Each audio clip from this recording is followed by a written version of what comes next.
कम number वाले की होगी बल्ले बल्ले। ये मैंने टॉपिक रखा है। सरकारी कॉलेज आपको कैसे मिलेगा? कम नंबर वाले को होगी बल्ले बल्ले भाई। कैसे कम नंबर वाले को बल्ले बल्ले हो जाएगी? क्या कम नंबर वाले को गवर्नमेंट कॉलेज अलॉट किया जाएगा क्या? यानी कि मेरिट लिस्ट में आपका नाम आएगा क्या? फॉर्म कैसे भरेंगे? चॉइस फिलिंग क्या रहेगी? डॉक्यूमेंट्स क्या रहेगा? कितना नंबर चाहिए? पूरी प्रक्रिया को समझा देंगे। कम नंबर वाले को भी जो है कॉलेज अलॉट होता है, इसको याद रखेंगे। अब यहां एक चीज बात आती है कि कैसे जो है कम नंबर वाले को मौका मिलेगा, देखेंगे। सबसे पहले ध्यान देंगे कि कम नंबर जिनका है उनको सरकारी कॉलेज कैसे मिल जाएगा? सरकारी कॉलेज कैसे मिलेगा? अब देखेंगे कैसे मिलेगा। सबसे सिंपल तरीका कि काउंसलिंग आप जरूर से जरूर करिएगा।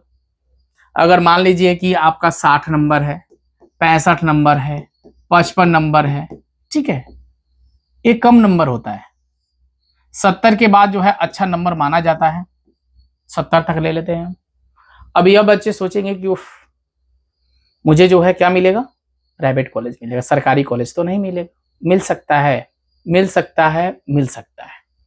अब देखेंगे इस 60 वाले जो भी बच्चे हैं, हो सकता है एसटी कैटेगरी के हों, एससी कैटेगरी के हों, या पीएच कैटेगरी के हों, हो सकता है ना। या ये 60 नंबर वाले जो है आर्ट्स से हैं, तो कॉलेज मिल सकता है कि नहीं? इसमें मान लीजिए कि ये हो सकता है बंदा कि साइंस से है, लेकिन एक कैटेगरी इन पे लागू होता है। तो बहुत सारे ऐसे बच्चे होते हैं जो कॉलेज छोड़कर चले जाते हैं, एडमिशन नहीं ले पाते हैं। इसलिए ले नहीं पाते हैं, क्यों लेके नहीं पाते हैं बताइए? इसलिए कि कॉलेज उन्हें दूर लगता है, और दूरी की वजह से बच्चे काउंसलिंग तो कर देते हैं लेकिन कॉलेज छोड़कर चले जाते हैं, कॉलेज में जाकर एडमिशन नहीं ले पाते हैं।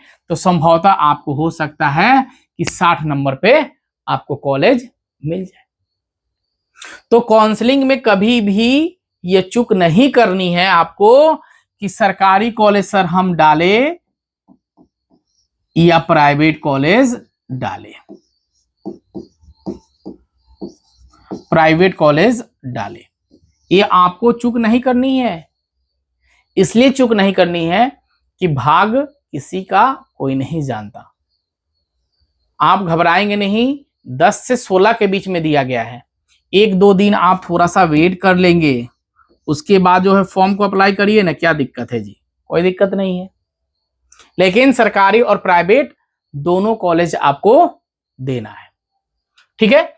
मानते हैं कि 55 नंबर वाले बच्चा जो भी है, हो सकता है संभवतः कि वो कॉलेज में काउंसलिंग किया है और 70 वाला बच्चा एडमिशन नहीं ले रहा है। तो चांसेस तो 65 वाला का बन रहा है ना भाई कि 65 वाले को मौका मिल जाएगा। फिर 65 वाला नहीं लेता है, 60 वाला नहीं तो 55 वाले को मिल जाएगा। और इस प्रोसेस से अगर फर्स्ट लिस्ट में, सेकंड लिस्ट में और थर्ड लिस्ट में अगर नाम नहीं आता है, फिर भी घबराने की जरूरत नहीं। क्यों? क्योंकि अंत में एक चीज और आपके सामने आता है, वह होता है आपका क्या? Spot admission. इसमें तो एडमिशन मिलता है ना, क्योंकि सीट बहुत कम होती है। बच्चे सोचते हैं कि चलो भाई एक सीट तो है, इस पे कौन आवेदन करने जाएगा। नहीं, यही एक सीट पर आपका कहीं नाम लिखा हो तो स्पॉट एडमिशन में बस आपको कॉलेज विजिट करना है, फॉर्म लेना है, और फॉर्म लेने के बाद वहीं पे जगह जमा कर देना है। वहीं पे आपका मेरिट बनेगा, वहीं पे आपका नाम भी आएगा। लीजिए, तो एक सीट से घबराइएगा मत। इस चीज को बिल्कुल आप ताक में रहिएगा कि लिस्ट में अगर आपका नाम नहीं आता है तो संभवतः हो सकता है कि स्पॉट एडमिशन में आपका नाम आ जाए। और स्पॉट एडमिशन में आप हर हाल में क्या करेंगे? फॉर्म को अप्लाई करेंगे। उसमें भी एडमिशन होता है, 55 वाले का भी एडमिशन हुआ है, 65 वाले का भी हुआ है, 60 वाले का भी हुआ है, 70 वाले का भी हुआ है। उसमें भी आपका हो सकता है नाम आ जाए और आपका एडमिशन हो जाए। तो इसलिए मैं बोल रहा हूं यही थंबनेल में कि कम नंबर वाले के बल्ले बल्ले होगी। अभी नहीं होगी तो स्पॉट एडमिशन में होगी ही होगी, और इस प्रोसेस से अगर हो जाता है फिर भी अच्छी बात है। तो चांस हमें गंवाना नहीं है। काउंसलिंग में सरकारी कॉलेज भी देना है और प्राइवेट कॉलेज भी देना है। जैसे ही सरकारी कॉलेज का एडमिशन क्लोज होगा, एडिट का ऑप्शन आएगा, उस समय एडिट करके सब प्राइवेट कॉलेज दे दीजिएगा।